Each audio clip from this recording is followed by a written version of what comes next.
Stephen O'Mara, who's a producer who's obviously got a very deep understanding of story.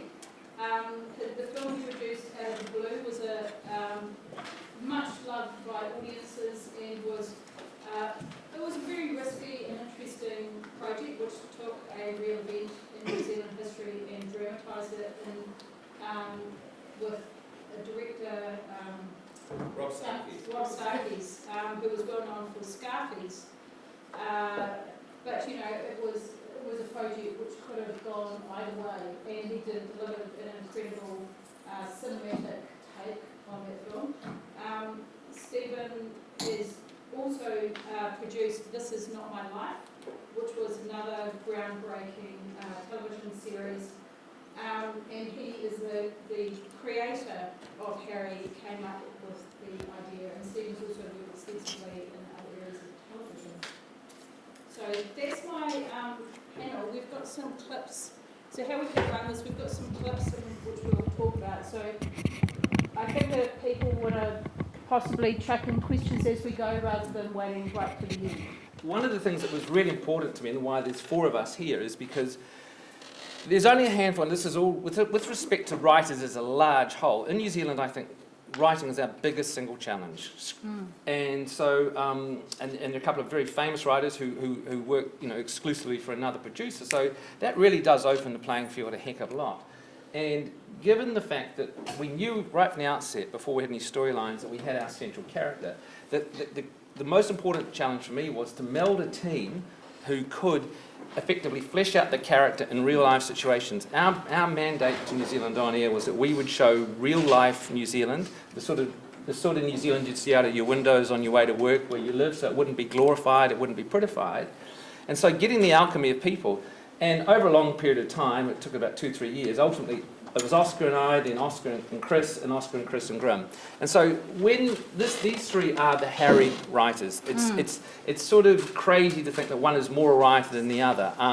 Chris obviously he's a very great director. So he sees things very visually, and therefore when he was writing scripts, to some extent it was almost like a bit of pre-production. Grim, and they've done this in The Wire, he is a former policeman, 27 years Grim in South Auckland, is that right? Never lost a case, all of the bad guys locked up, and he is a raconteur who makes Robbie Coltrane look boring.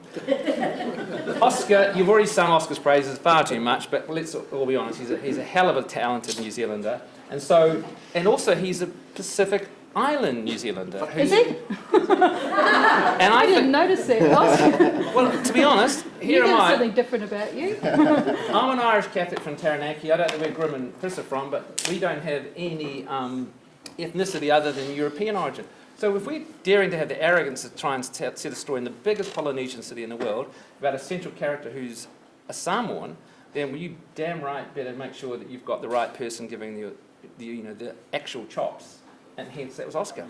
I'm attracted to good ideas, and I thought this was a good one straight away, even when he said he wanted me to play it.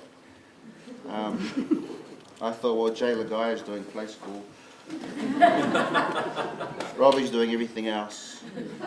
And I wasn't sure, but I loved the idea enough to kind of throw my hat in. And because up till then, every time I got an idea about a Polynesian character, they were one, apart from Sioni's wedding at Brota, which we had to do but every time I had other producers approach me, it was, we've got this bouncer who's Samoan and we just want to check he says the right slang. Right. Or, there'd be one character, and Stephen was proposing to play up the fact that Auckland was the biggest Polynesian city and that we would look at the city through this guy's damaged lenses. So I love that idea. And what about the, so that was the core for it, was this damaged character.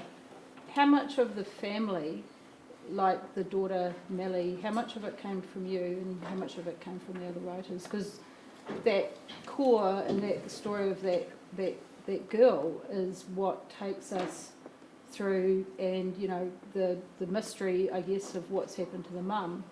That's such a huge part of the series, despite all of the other things that go on. But early on, Stephen asked me to write a page on who Harry was, and I basically stole stuff from my own life. Lost his dad young, solo mum, lives in Morningside. a mix of growing up in Greyland and also some of the other suburbs. So, and then as we all got together and developed it, it kind of grew more. And it was really interesting, the part of Melia, because when we started down the road, we were thinking, you know, there's the whole cliched thing about a love interest, but for Harry in this series, his love interest is his daughter.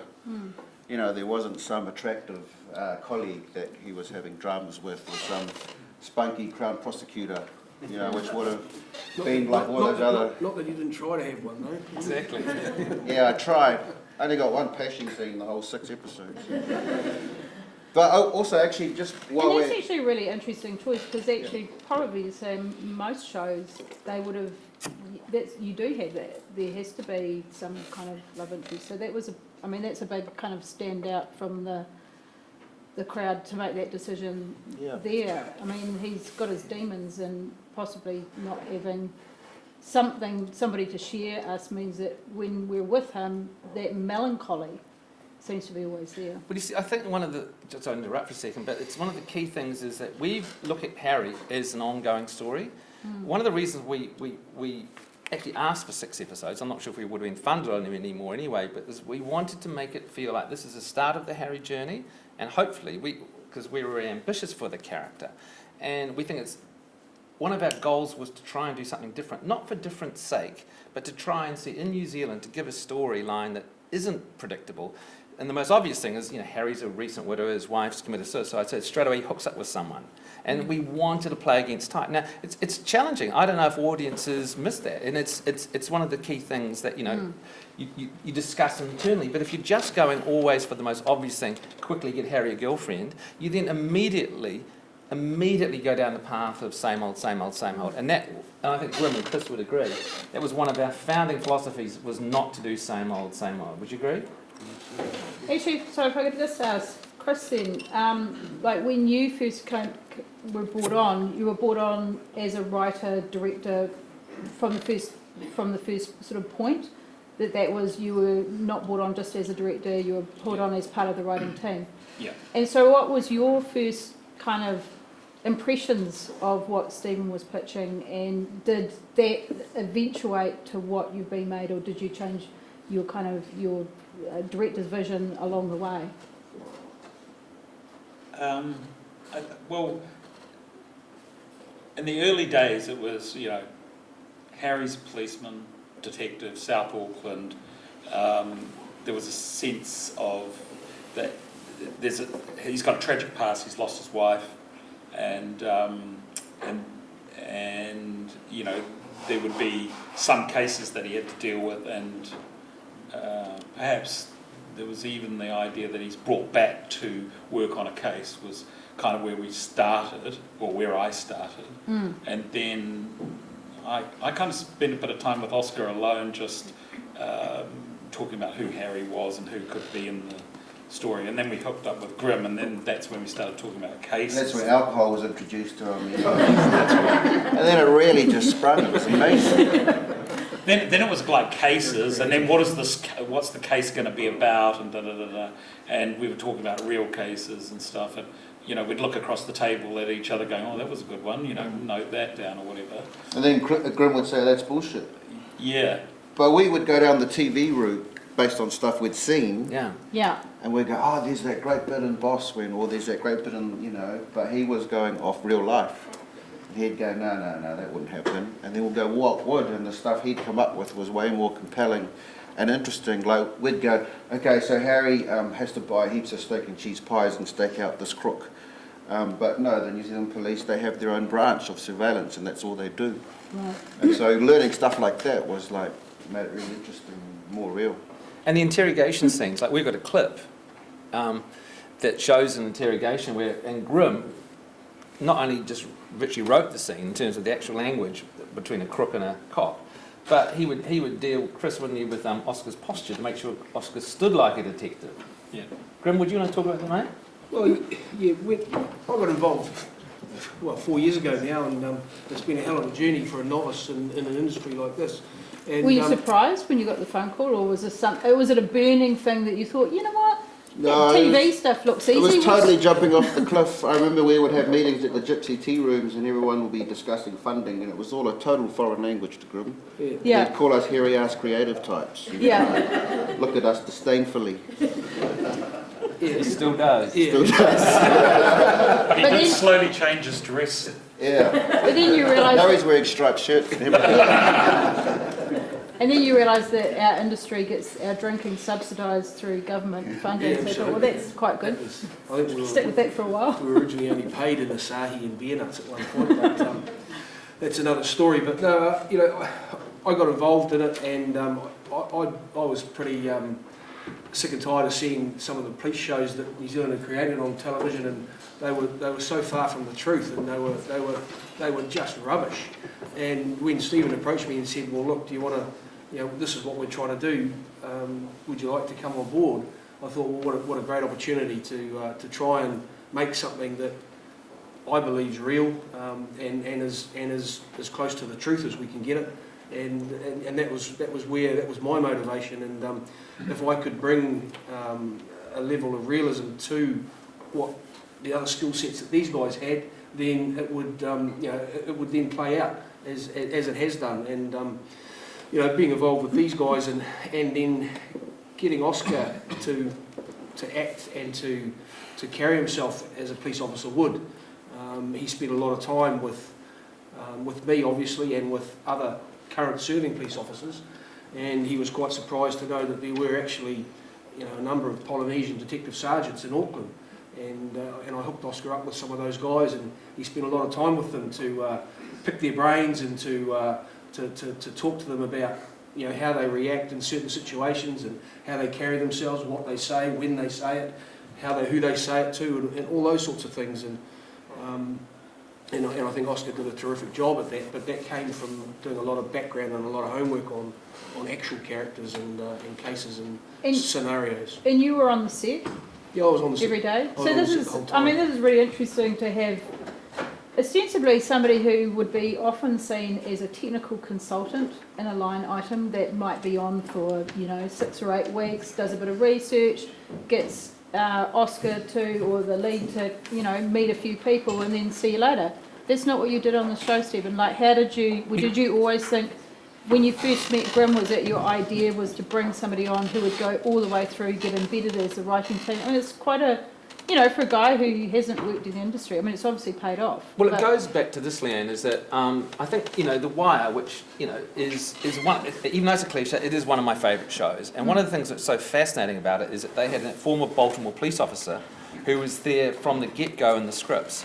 So the idea is, you know, and as, you know, authenticity was part of our ambition, and what we said to New Zealand on there that we'd deliver, it soon became obvious, as Oscar said, that we just had cliches. We've all seen so many crime shows, whether it be your films, you know, you just resort all the time to the obvious. So we had to get a police perspective. And I actually had a friend through one of our sons who at preschool was going to be the role. Then my wife Teresa introduced me to Grim one day, who she knew slightly, at a rugby game, and literally, he, with some reluctance but a degree of interest, he came along to the pub and met us all. And virtually from that first meeting at the pub, Grim had the role, because Grim, he's profane, he's straight, he's got great war stories. Drinks lots. But the thing is, it's not just blowing smoke up his ass. He brought that degree of realism from that first conversation. And so what happened then, because he became indispensable, so therefore the writing, he's absolutely appropriate to a writer. Now, Grim wouldn't have written scripts in the way that Chris would have written parts of the scripts, or that Oscar would have, but put the three of them together, then they are all the writer. So it's an entirely appropriate credit, but very different skill base. And Chris, with you on set directing, how did you work with Grim? Because obviously that would have been a huge plus. I would imagine have that resource there on set with you all the time. Yeah, well, I mean, essentially, Grim was like at his own monitor, Yeah. and we would, you know, there'd be the scenes for the day, and we would start doing them or blocking them or whatever. And if there was ever a kind of issue about something, Grim would go, not happy about that, and we'd either, you know, I'd acquiesce or say, don't worry about it. He look all grumpy. And, Even though there was over details that only police would know or notice. Did that sometimes get... He did get carried away and start kind of suggesting how the lighting should happen. I know, well, yeah, now I was just going to bring that point in because, you know, obviously you're a director that's had to work under highly pressurised situations like commercials. Yeah. And there's not a lot of room for ego. I mean, in a way there kind of is because, you know, the commercial scene is built around the profile of a director, but we all know that the working reality is actually you've just got to get the best stuff you have, you know, you can do. So to have someone there who's going, you know, was there any point where you went, hang on, he's stepping into, and actually what I do... No, it never really happened like that, to be honest. It was like, you know, there would be something like, there would be technical issues about the way that, you know, various officers or criminals behaved that just wouldn't happen, or the way an interview, I might want to stage an interview, and Grim would say, well, we'd never stand behind them like that, or we'd never come into the room like that, or, you know, and so then we'd adjust things on that level. And then there was, on the other level, it was like, it was on a dialogue level in terms of like, that just doesn't ring true. Somebody wouldn't speak to their superior like that, or things like that. So a lot of that had been ironed out in the script writing phase. But you know, on the day, with your sides on the day, you would actually, you know, still be kind of working things, and things didn't feel right, or I'd just go over and say, well, what do you think they could actually say at this point? Or so that was quite good. But I mean, right from the get-go, we kind of, authenticity was quite key. It was like, this is going to be a real show that we wanted, you know, we're all on the same team here. We all wanted something that New Zealand police would watch and think, wow, that feels real. And now, with that comes a whole lot of problems, because we'd have dramatic situations that we really wanted to happen because it's like answer to all our prayers when it came to an ad break or whatever, and Grim would just be shaking his head, you know. So that's quite difficult for you as a director, though, you know. And even at the writing phase, you know, because it's like, okay, well, that's really undramatic now. So we did, there were things, you know, there are things like that. We've actually got a clip of a chase, for example, and what happens at the end of that. You know, Grim would shake his head. Even after we decided to do that, Grim was right at work shaking his head. Like, oh. Chris, this is a good example. This clip we're about to show you, even it's towards the end, it's probably worth time. It's a chase scene. Yeah. Because apart from authenticity, we had a great ambition for a production aesthetic. Angela, the line producer, and I, you know, we had a New Zealand on air budget, and we had to stretch it, you know, as far as we could. To make it look great on screen. So dramatically at one stage where the bad guy, we needed to chase the bad guy, and it was originally written, guys, wasn't it, as a sort of a car chase, you know, through the streets of South Auckland. But the crew had also filmed a scene in Underbelly, New Zealand, and it had taken them a day and a half or something to do what, when you see the end result, looked a really ho-hum scene. And so we realised, crikey, if all that money, all that time's taken for just the end result. So what these guys did, or Grim helped us, he came up with a solution which you'll see in a minute, which looks fantastic, is dramatically true to the story, but shows, I think, New Zealand storytelling at its best. If you've got a challenge, it's not, do you just try and do a cheap overseas version of it, or do you use your brains and your imagination? Now, it takes a lot of time to do that. And one of the key things I think is relevant to us is by this stage when Grim and Chris and Oscar on set, we trusted each other creatively a hell of a lot. Our first submission to New Zealand On Air got assessed by someone, and the assessor came back and said it was the worst assessment New Zealand On Air had ever received for a show. And I don't say that to embarrass the assessor, because we wrote another reply saying, well, give us another crack. So we put in another submission, and we got a second assessor who said pretty much the same thing. So when you get knocked back from the get-go, you do forge a tight little team, or you split up. Let's see the clip from the worst show that NZ On Air's ever had pitched in. Dying to see it. It's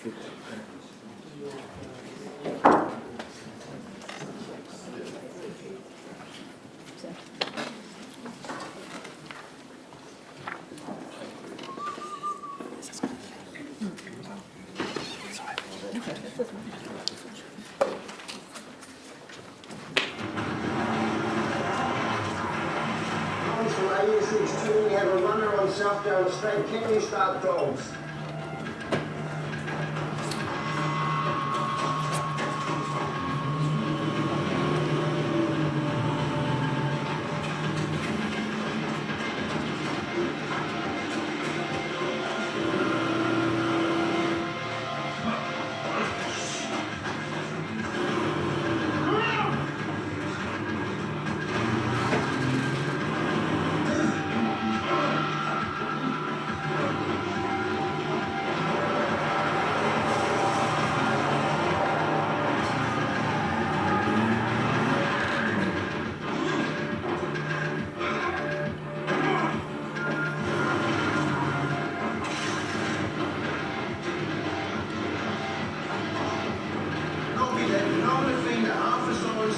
Sufficient to arrest for murder. Comes from Highway 14 in position, southbound lane. Where is he? What do you mean? He came through here. Well, he can't have just vanished. Where exactly did you last see him, Ross? I lost him in the dark. Do you have a starting point for dogs?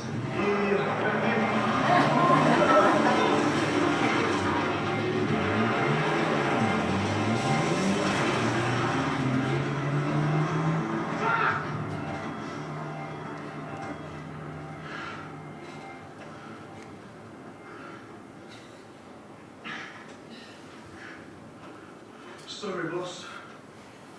Got your phone? Yeah.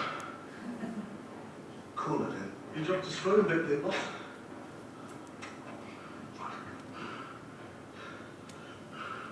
Put me through this on the communicator.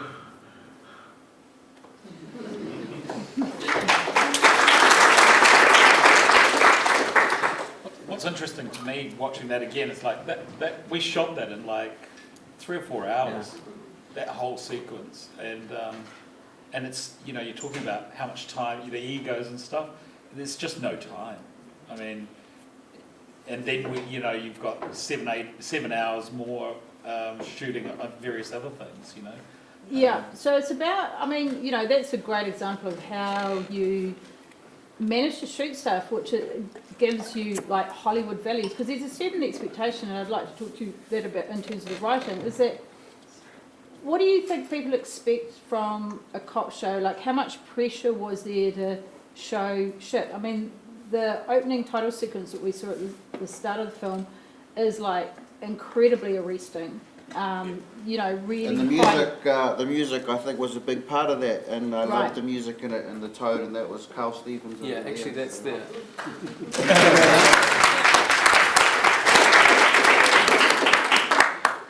So the music, was always going to be, because it's a balance, isn't it? So how much of it had to be, you know, action-y kind of stuff as balanced with, you know, were you happy with the balance as it ended up? Well, it's expensive to do because it eats up a lot of time, right?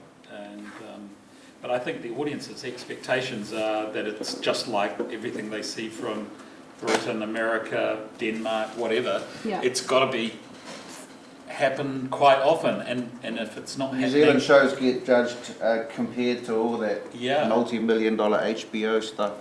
So we decided early on this real raw thing would is the perfect style. It's like take the fact that we've got no money and make it a virtue of our show. So, you know, handheld camera all the time, pretty much. Yeah. Rarely, there's a couple of scenes up and, you know, find a location that we create the police station in rather than build it in a studio. So you've got a sense of the outside world going on all the time.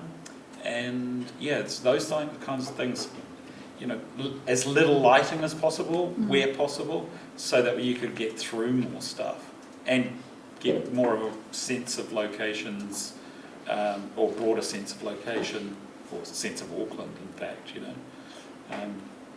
Yeah, and I mean, Grim, the show, I mean, it's interesting because, you know, you wanted the show to be authentic to somebody like you, who's watched a lot of New Zealand shows and goes, meh, not really believable. Yep. Most people who are watching this aren't in the police force. Most of them are New Zealanders. So did you ever worry at some point that you were pushing it too hard? Well, yeah, I think we had to be true to our values as a team, and we always wanted to push the boundaries. And you know, if people didn't like what they were looking at, well, in my view was, well, you know, that's tough. This is how it is, and you know, this is the way it is out there, and we're going to show it as best we can. And if you know, you sort of go, ooh, you know, well, hey, you know, that's reality. That's what it's really like. And I think we pretty much got there. And you know, every Harry screen on a Wednesday night, every Thursday morning, it was the talk around the various police stations.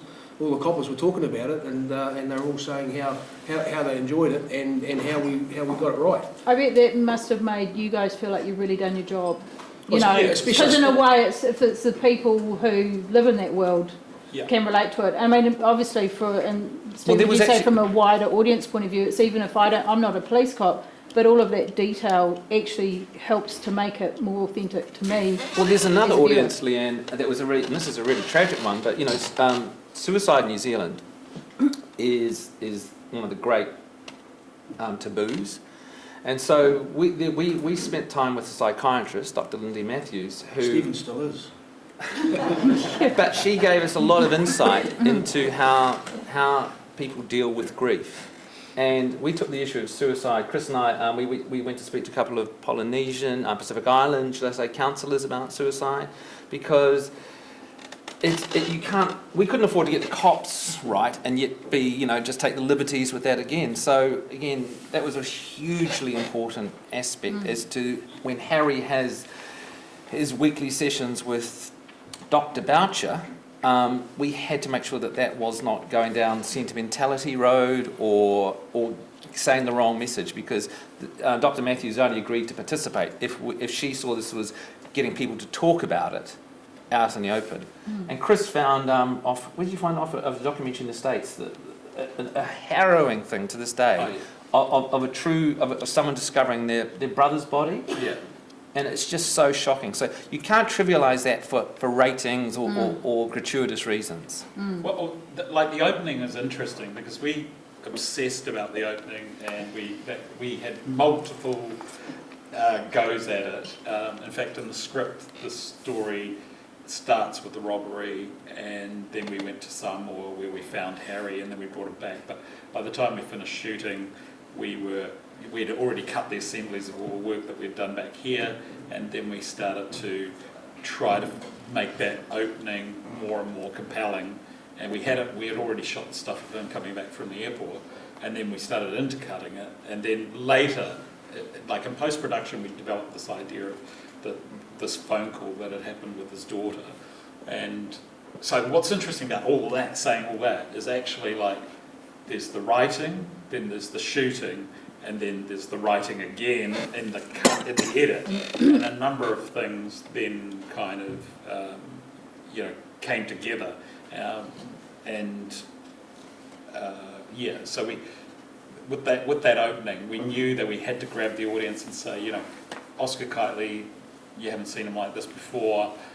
Make people sit up and take notice, and introduce your main characters and what the story is going to be about. So hence, that's where his daughter then came into that story, and that was a bit more of a mystery. And Paul Maxwell, who a number of editors, Margot Francis, Peter Roberts, and Paul Maxwell came in later, finally put that thing together based on some previous cuts. And That opening sequence. yeah, and when we finally got that, we went, yep, that's really great. That's the template or the standard that we want everything to be at, because it was kind of arresting, Yeah, totally. And I mean, it sets up the whole kind of premise and tone, doesn't it? Yeah. It does. Right from the start. It's I mean, there are a number of things we could say about the writing process. I've heard a number of different reasons how the writing came about, but what we definitely did was, and this is really risky, and it's something it's way out of my comfort zone, and I wouldn't willingly go down there again, but never say never.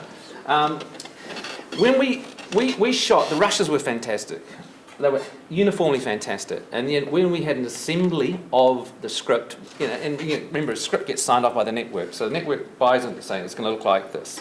So we assembled the episode from these rushes, and we knew we were missing big time. We weren't anywhere near to achieving our goals. So from that moment on, and it took... So hang on, way back, because that's quite a big statement to make. Okay, so you did your assembly, and from your assembly you realised what?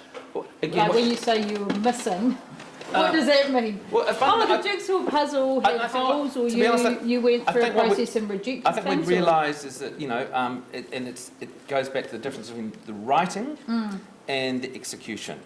We had great execution, and I've looked back, I think the writing had always fulfilled the execution of this rusher. So crudely speaking, what we had to do was, because Oscar was in every scene, I mean, his stamina to do this was phenomenal.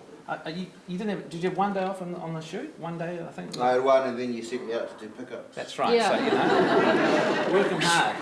But the point is So obviously the writing, you weren't able to write because you're on set the whole time, and presumably... No, The even writing had been done pretty much by the time we started shooting, although actually it did continue, and Michaela Rooney was involved at a latter part of the screenwriting before we went into production as a script editor.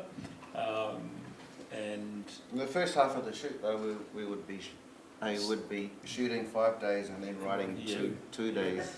in fact, Oscar Wow, and I so would get that's- together most mornings and go But through you the always say sites you're of not the going to day. do that again, but so it was another show It's where not you- a fun place to find It's yourself. not a fun place to find yourself, and it But causes we were production doing it that. because we'd said, I Yeah. suppose, even you're obviously delivering a series to the network, because that's the primary result of the producer. But we had our internal benchmark, Yeah, Yeah. what you were trying to achieve. and that's what really drove us. And we had some lonely days in post-production, because what we discovered was, if for any reason, if we had a scene and an actor was not, whatever age, ethnicity, part, if they weren't holding their own, or the scene wasn't working, we chopped it. And this meant we had huge holes in it. Really, it's an uncomfortable position. So, how many weeks shoot did you do? It was about an ep a week, wasn't it? We did It was like 14 days. It was 9 weeks. 9 weeks. Okay, It's so you 3 come out blocks. of your 9-week shoot. Yeah, very happy with the rushes. You do an assemble where you chop lots of things in it, and then you've got a show which has got big holes in it. I'm really fascinated to hear where the story's going. Should we watch another Yeah, I think we clip? should, because that's it. Well, we should show you a clip about one of the people who helped us immensely. His name was Sam Neill, and Oscar was the reason we got Sam. Yes, that's true. And Sam showed us a great commercial generosity of agreeing to do this without bankrupting New Zealand, and I think the scenes he was in show his class, because Grimm is based on, Sam is based on Grimm. Yeah, he's the Robbie Coltrane. I can't see any resemblance at all. That's good. Thank you. And then, what to Sam Meet or you in a Robbie? bar later. But it was great because you could get a whole lot of It's 2 and 3. really, like Stephen Lovett has a thread through the show, but it's quite small, and yet he's such a great actor, Well, it's interesting. We'll talk about it afterwards about Yeah. your mix of Yeah. non-actors and professional. So, you've got Sam Neill on the show. How did you manage to do that? And Well, Oscar can tell us more about it with their friendship, but crudely speaking, it was a Sunday night, and Oscar, Chris and I had a Skype with Sam in London. He had a big white beard, and he'd just woken up, and he picked up his laptop and took us to the top of the balcony of his big London hotel. It was a gorgeous day, and it was winter here, because his was the only role we hadn't cast. It hadn't been written for Sam Neill. It was the Grimm character, and as you've seen the little snippets of him today, he's a bloody hard man to actually cast. And Oscar, and we were throwing around ideas on who could it be.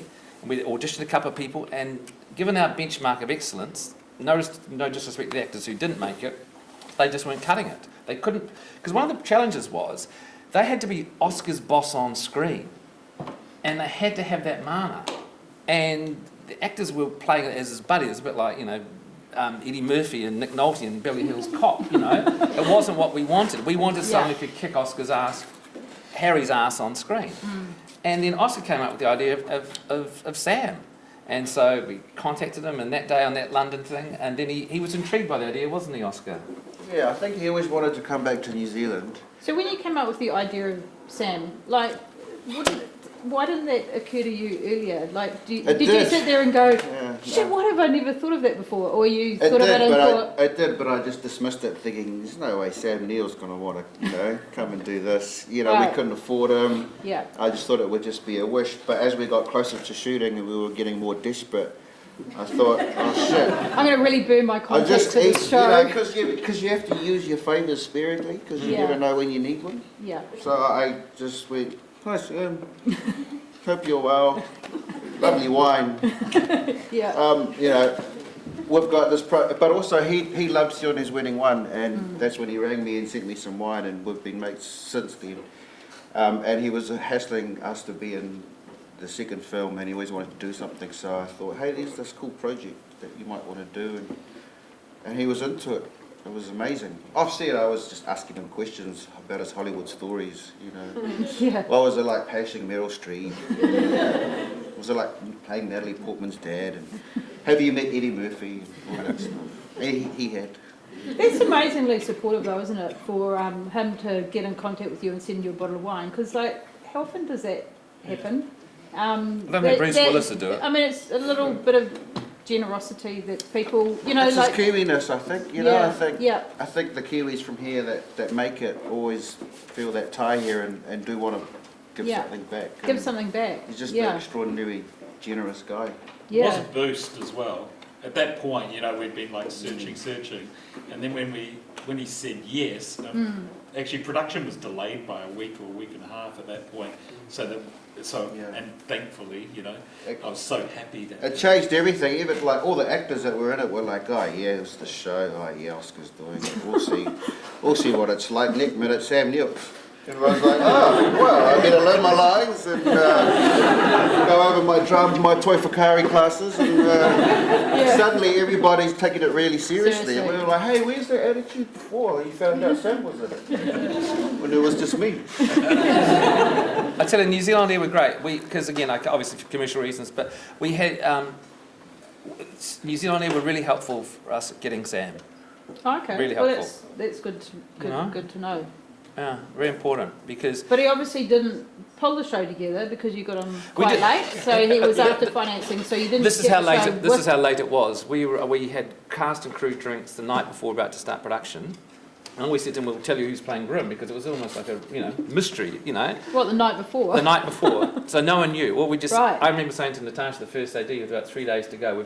She was aware that we were talking with Sam, but went down to the wire with the agent, and it was really great to be able to tell them, oh, by the way, the person who's playing Grim's role is Sam Neill, and everyone spontaneous burst of applause, wasn't it, guys? Even the people carrying lights were suddenly like really carrying them really well. Really good posture. I'll put that there. It's amazing.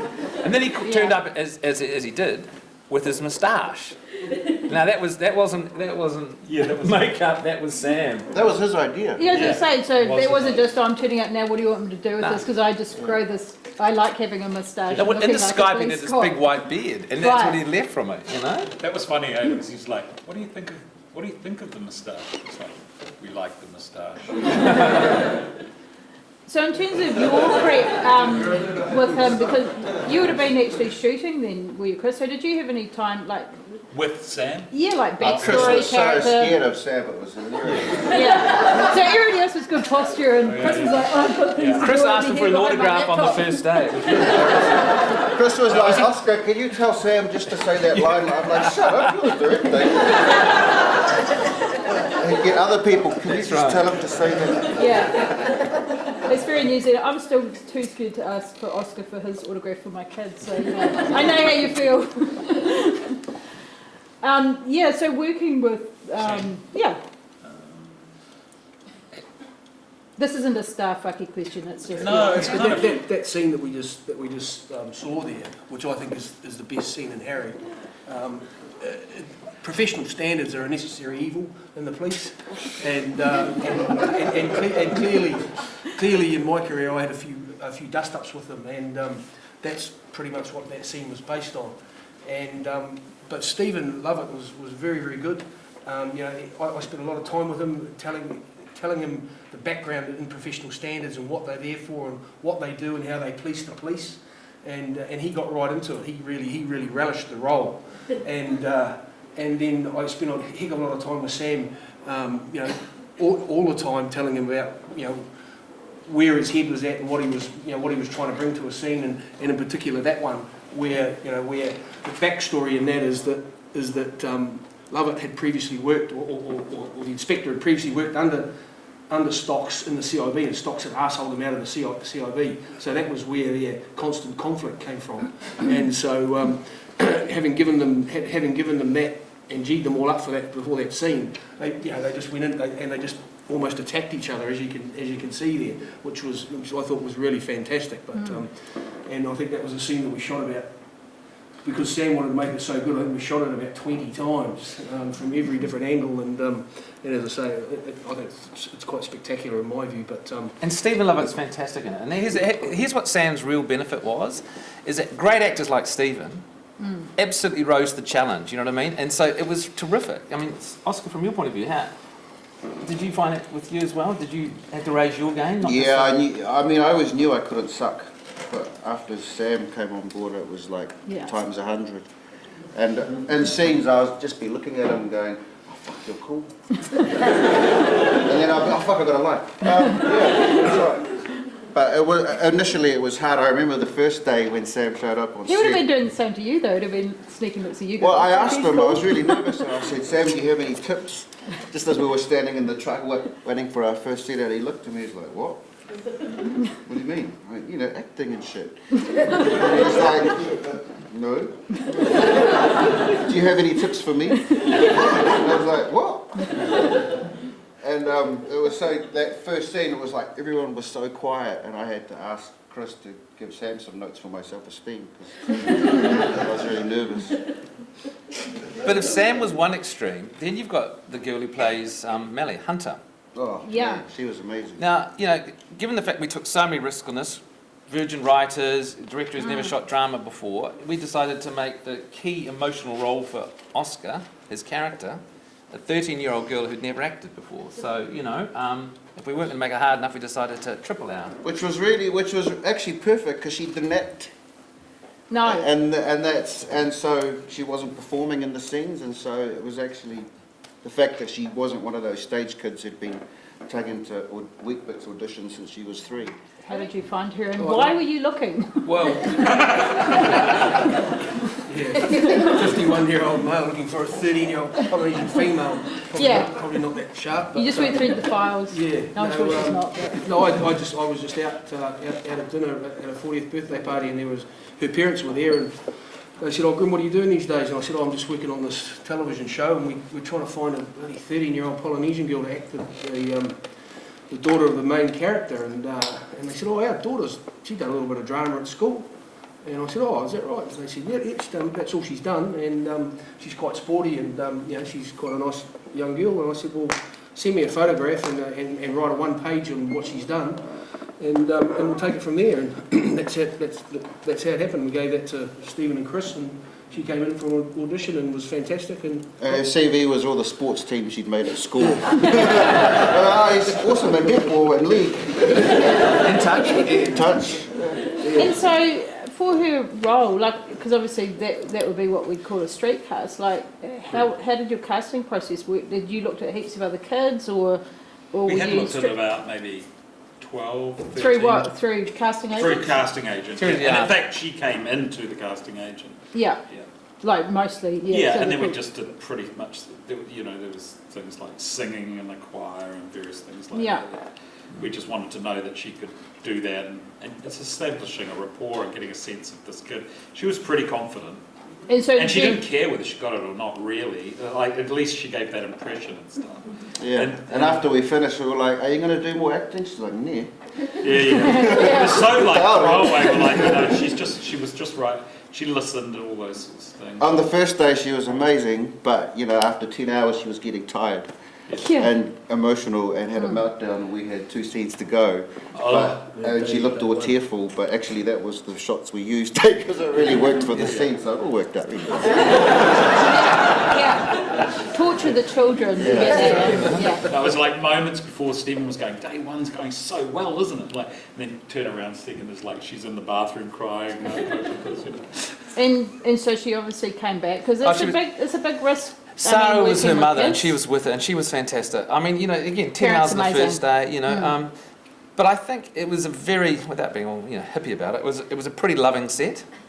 It had to be. You couldn't have had too many assholes, otherwise it would have been unachievable. We had a no dickheads policy, which I think is fairly general in our industry, because if there's even one dickhead, it makes shit so hard. Yeah. But she wasn't the only. She was fantastic. I was going to ask, so how did your whole cast, how was the casting process run? So you had a casting director, and then how much straight casting, like your mix of, non-professionals and professionals, like part of this authenticity? Did you just kind of mix it up like, oh shit, we haven't got enough, we better go out quickly, straight casting? Because I know that. We had a sort of a blanket thing. We didn't want to use a lot of well-known faces because it would have. It was so important to get fresh across the board. Fresh probably was, we never use that word, but that, even hearing it now, that clearly was one of our themes, fresh. There was a thing though, like, you would get to parts and you'd be like, well, who's out there? And then you'd realise you actually need somebody good, and then it would be like, this person's got like 5 lines in the whole show. Can we really ask Matt Sunderland? Matt Sunderland would be great. You know what I mean? It'd be like, let's ask him. And he was great, and that kind of lifted. Yeah. Even those small, like we really went.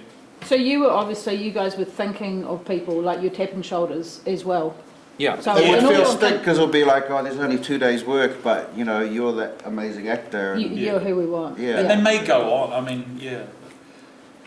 I mean, It's like once you've got one great person and another great person, it's like you just want everybody to be perfect for the role. and we made some hard calls. There was one actor, fine actor, but after 2 days rushes, he wasn't appropriate. And so we replaced him. Now that's something that's you don't really want. hard. It's really hard. Is But- a cop or a robber? Let's just say, just as he would have been a significant role, and and we replaced him with an actor much more appropriate. So it was a hard call to make, but honestly, you lose no sleep about it because I've worked with that actor on a number of occasions doing other things, and fine actor, but we just go, that was actually miscast. And you just mentioned robbers, and we were talking about the police before, but I think one of the best things of the show was our baddies. Yeah. And I hope baddies were watching it in their P-labs going, wow, that's really real to them. We were so lucky with the actors we had, particularly Matthias Luafutu, who played the Sorensen, who was a new face to New Zealand TV, but had been around trips for a bit. he sent us, again, and now this is really late, we'd actually cast his role, to give it to another actor, and we found a role for in the series, and then Oscar told us about Matthias, and so he sent up a self-audition. He was on the set of Shopping. So I rang the line producer I knew and asked her, and she arranged it.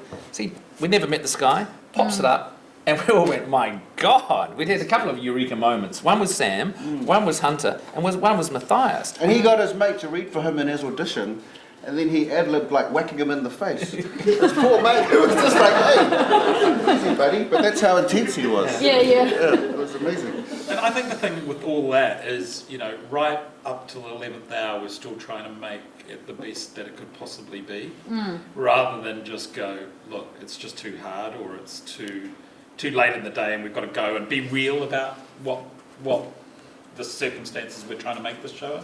So even, we talked about later, once we kind of got the show, and then we were still trying to make it as good or better throughout the post-production process. So wherever we felt things were a little bit weak, or that stories are getting a bit predictable, is there some way we can actually change that?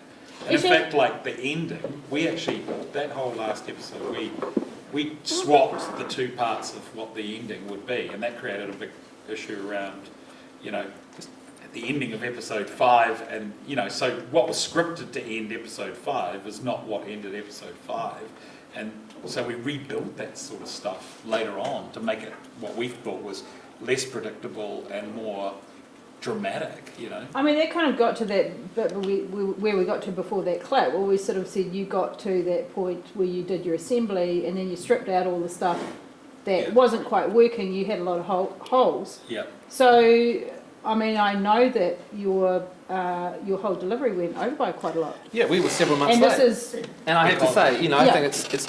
Well, here's the thing. If we could. I'll answer that if we could show you the clip of Matthias and Oscar in an interview, because it's sort of relevant. This is just a random scene. It's not it's not the best of the series, but it's an example, I think, of the calibre throughout. And when you have scenes like the one we're about to see, which is like an ordinary scene, you can't afford to have dud ones in there. Because you just realise, hang on, we're going to just. yeah, you've It's got to have crazy. that level. So it's because you don't better want to people make some dropping out. painful decisions and say, no, this isn't as good as the rest, Yeah. and then we'll deal with it afterwards. Hopefully we're not trying to convey that everything was loose as a goose and we only made decisions in the last minute. It's quite different, but it goes back to and I really hope this doesn't come across as arrogance, but you know, and I'll happily put my colours to the mast. I love the sort of programs that you see on Soho, the Breaking Bads, the Sopranos, you know, and sure, their budgets sometimes $2 to $3 million American dollars an hour. You know, one episode of Mad Men would be more than the entire series of Harry. So you can either bemoan the fact, or you can say, no, we, even in this far little isolated nation, we can give it a real go. And I think a scene like that, again, which is a good working scene, proves it can be done. But it can't be done in the way that things are usually done. And I'm not being critical of other companies or other projects, because I think there's far too much of that in New Zealand. There's a nastiness about this community at times. Everyone's so quick to put the boot in. But if you raise the bar, and collectively the four of us had committed to that, it wasn't some big speech, but we'd constantly refer to it, it means you're going to push decisions to as long as you can till they're right. Like, you know, we cast Hunter early on in the normal way because she was the best at the audition.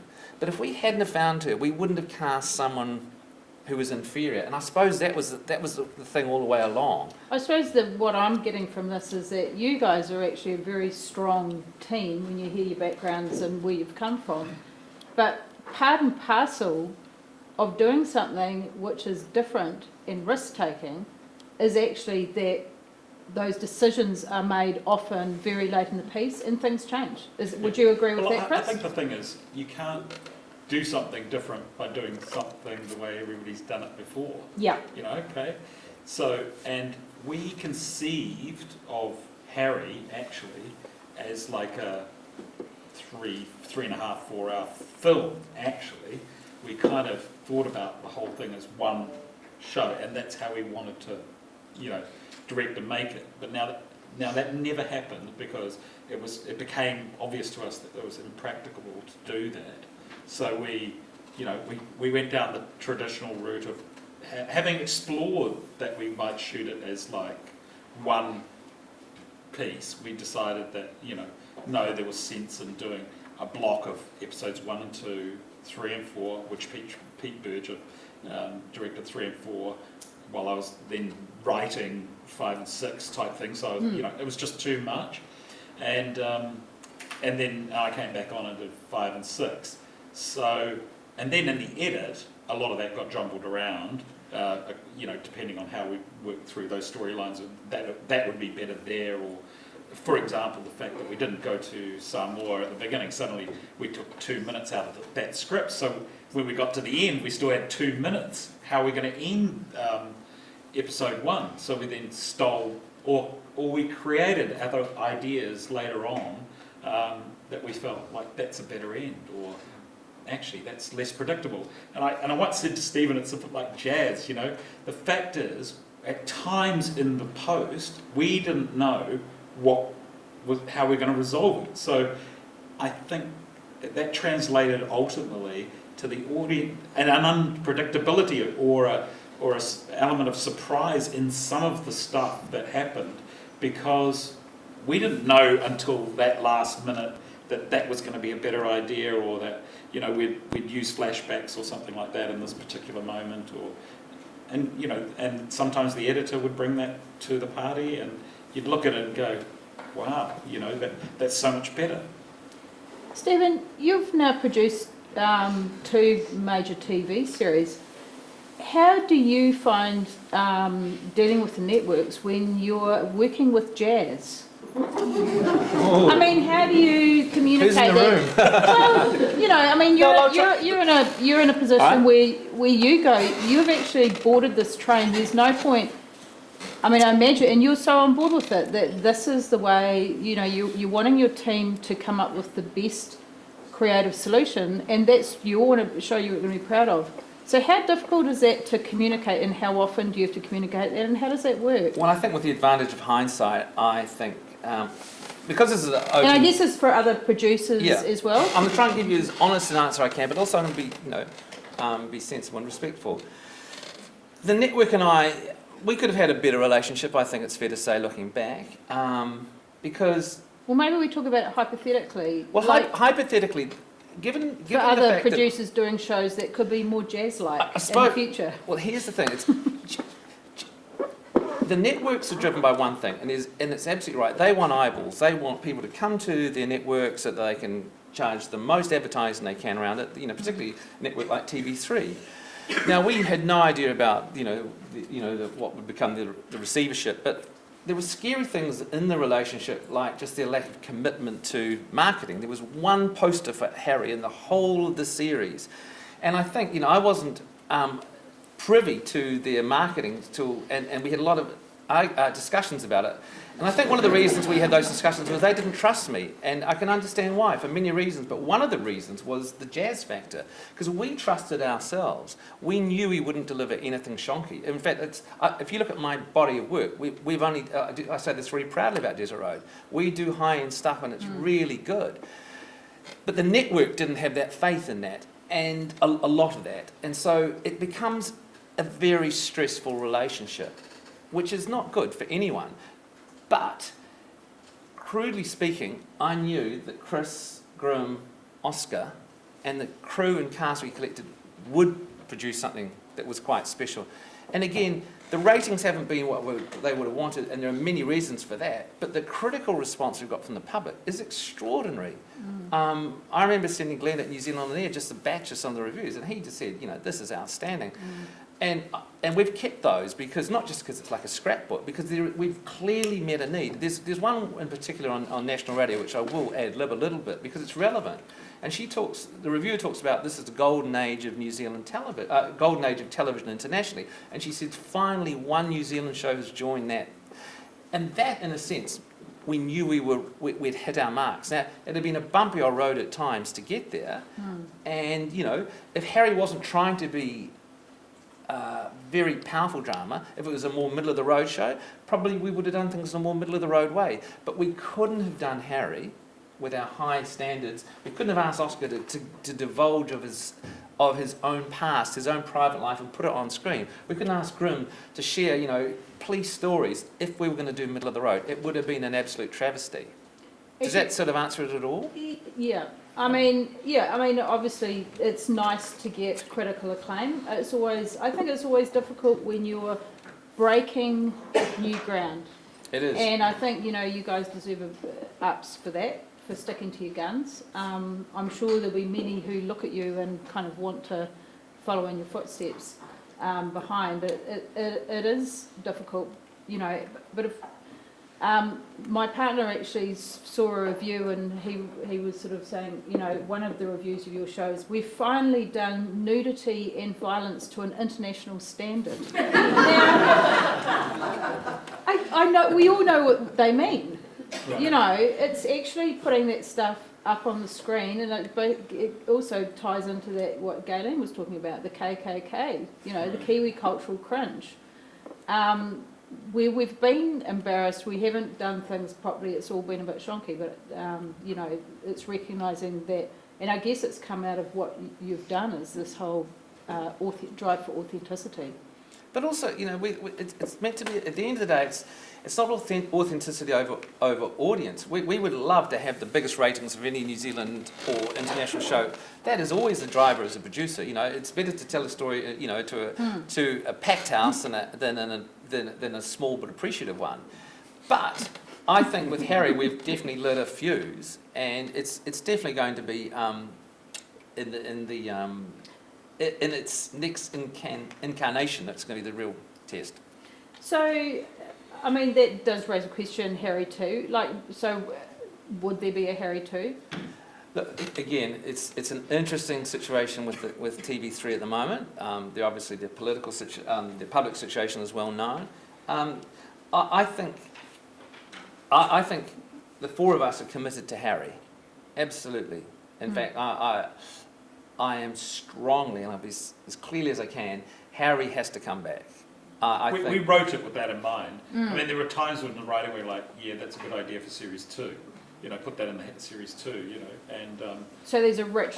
and we Yeah. knew we Material ended there. in an open-ended way. You know, hoping that there is going to be enough interest to have some of those questions answered later on. Harry will get a girlfriend, maybe this time in the series. Yeah, maybe. And certainly we learnt a lot doing that series that we would carry through to the next. I just have to ask Oscar another question because This is this is celebrity question. What do people out there think of you playing Harry? Have your public, the fans, people come up to you and like, what's the reaction been? Because it's not what people might know you as. A few people have said it took them a little while to stop seeing me in that role, and that a few people have said they always were waiting for the gag and then surprised when it never came. The gag was in my head, I just couldn't say it.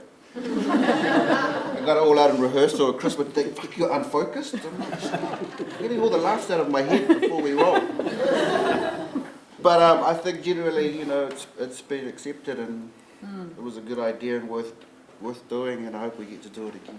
And, you know, it's another Polynesian story up on the screen. Like, how much does that mean to you? That means heaps. You know, people got the idea, and that was actually one of my things, was not to make it a thing, just that it's a normal part of this world in Auckland.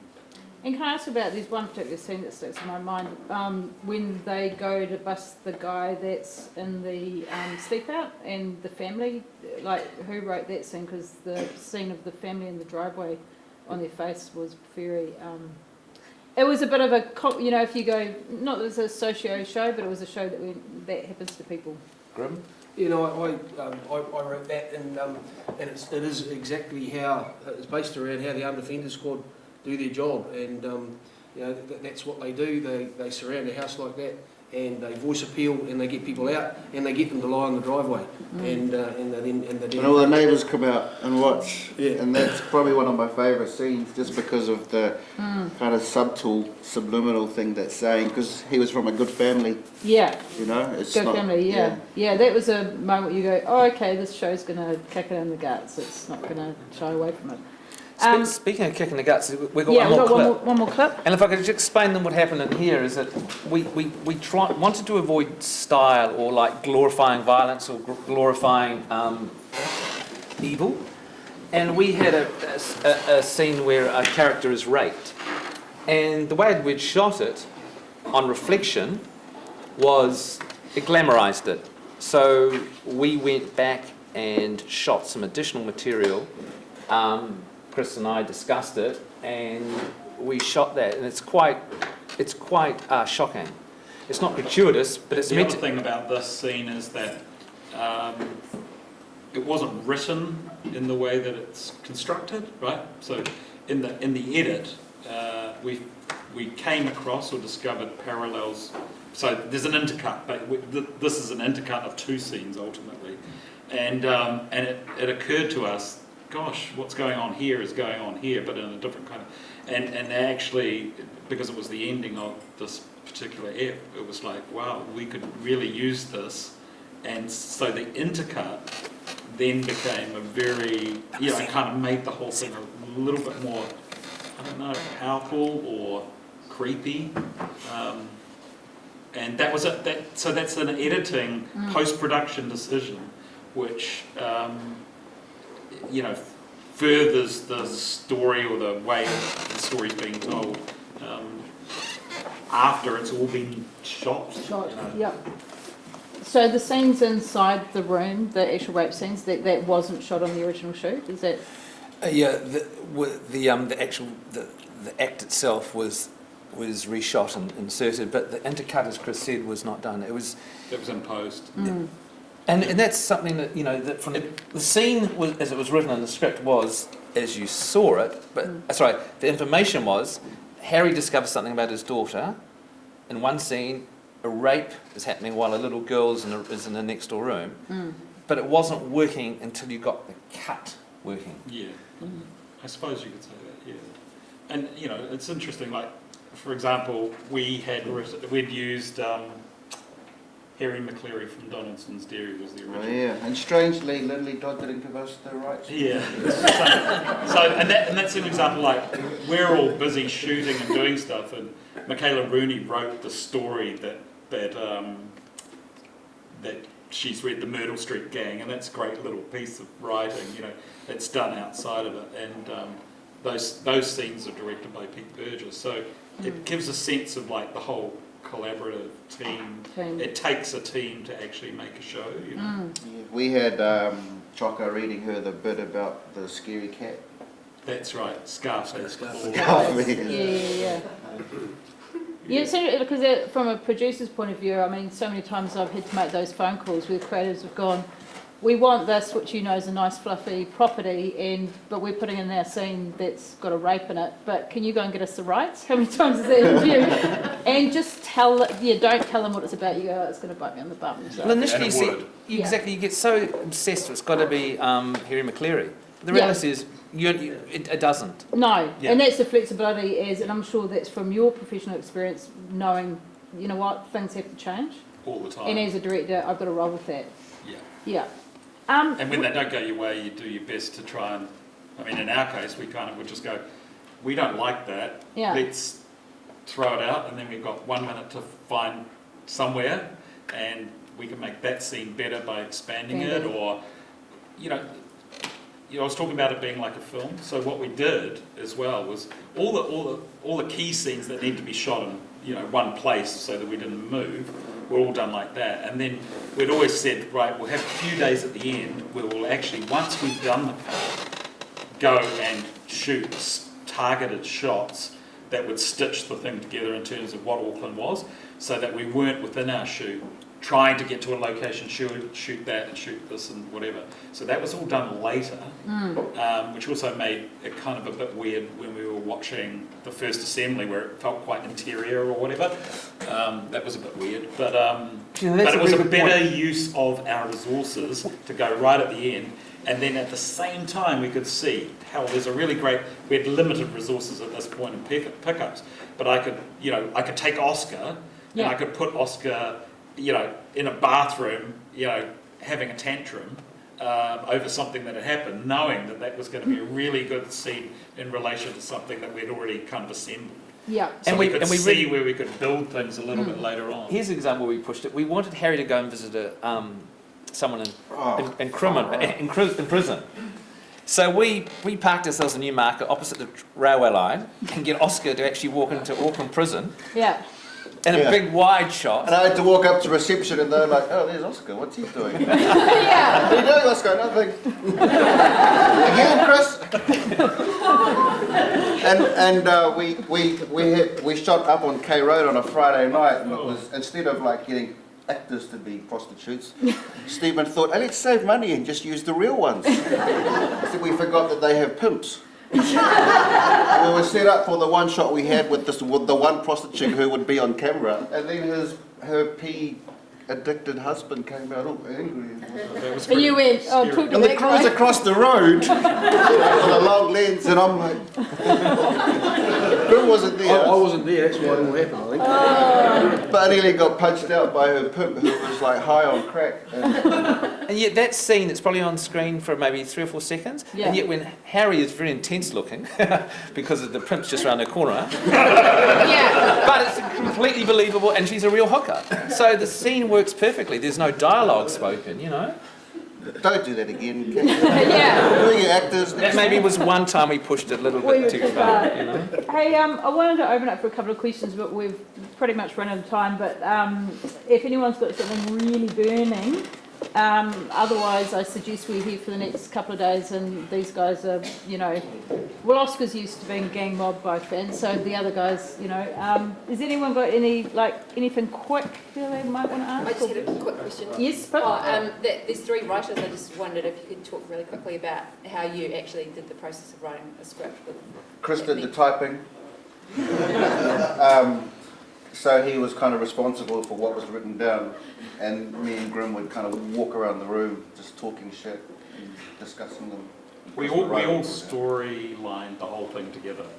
And The 4 of us. Yeah, and Oh, yes. Stephen's pretty instrumental in all of that process. So all of us kind of met various key police and the sites, and we would essentially storyline it, and then often Oscar and I would sit down and write up stuff. Then Grim would go over it, then it would be rewritten, then Stephen would script edit it, then it would be back, then we'd all work over it again. And it started, once we'd storylined it, it was pretty much like script 1, script 2, script 3, script 4.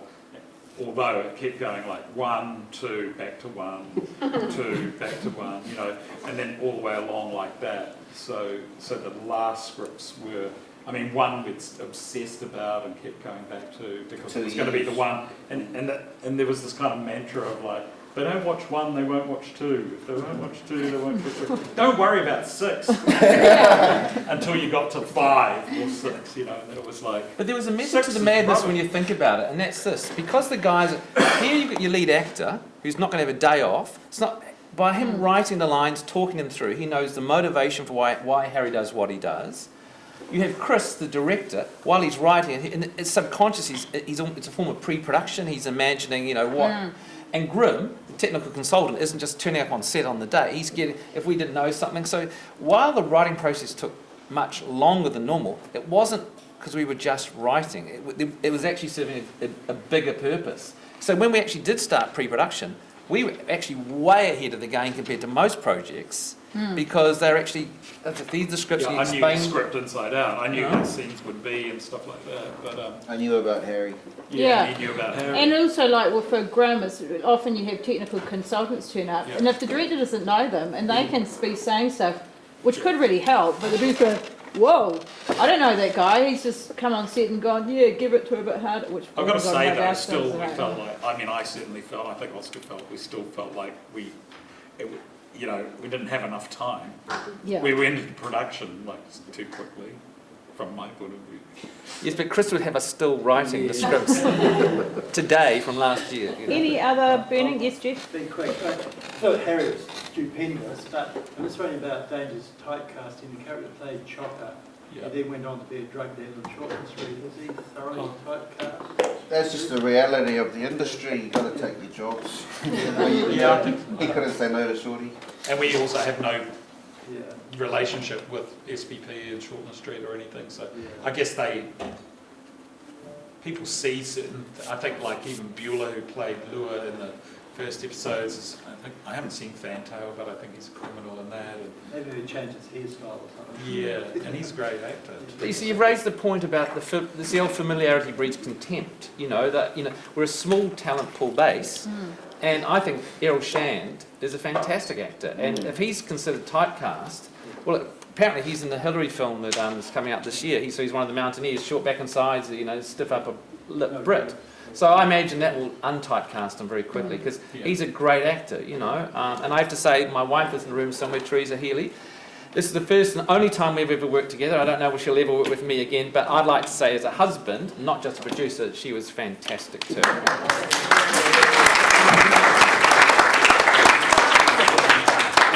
Well done, man. Incredibly well together. It was a hell of a time, but really we're a really tight team, and I'm really proud of what they did. And with you, Carl, as well. The music was amazing, and Hugh Robertson, the editor. No, but the editor was, they were all brilliant. I'd just like to thank the panel. I think you're all incredibly brave, incredibly talented, and very inspiring. And it's fantastic. So.